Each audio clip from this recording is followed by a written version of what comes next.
महेश लांडगेंकडे जाऊयात। महेशजी, या मुद्द्यावरनं, या दोघांच्याही म्हणण्यावरनं तुम्हाला काय वाटतंय? मी त्या दोघांच्या मुद्द्यावर एवढंच म्हणेल, हे पहा, प्रत्येक आता हक्केजींनी पण सांगितलं आणि पवार साहेबांनाही सांगितलं की याच्यामध्ये चांगला मार्ग निघाला पाहिजे।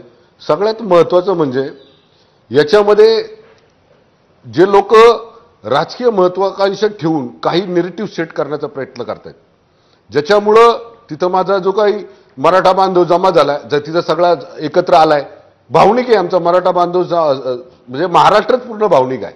मग अशा परिस्थितीमध्ये चुकीचं स्टेटमेंट देऊन एखाद्या व्यक्तीला डोळ्यासमोर ठेवून त्याच्यावर फक्त कसं काय सगळं राजकारण करता येईल अशा दृष्टीनं ज्यावेळेस बोललं जातं त्यावेळेस आपण सगळ्यांनी सावध राहिलं पाहिजे।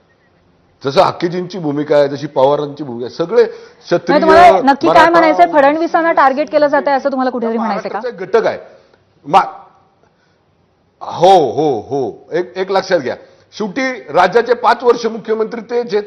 त्यांनी मागच्या 10 वर्षामध्ये जे केलं त्याच्या अगोदर कुणीच केलं नाही। आज जे लोक त्यांच्या विरोधात बोलतायत, जे लोक त्यांना त्यांच्या विरुद्ध नेरेटिव्ह सेट करतायत, पुढे 5 वर्ष आपल्याला बघा, मराठा आमदार म्हणून, मराठा समाजाचा घटक म्हणून मला असं वाटतं की मला या मुद्द्यावर उत्तर मिळालं पाहिजे। आरक्षणाच्या मुद्द्यावर कायद्याच्या चौकटीत बसून सगळ्या समाजाला योग्य असा न्याय मिळाला पाहिजे आणि सगळ्या समाजाला, बघा, मुख्यमंत्री म्हणजे कुठल्या विशिष्ट एका समाजाच्या मधलं येत नाही, त्यांना पूर्ण महाराष्ट्र सांभाळायचा आहे।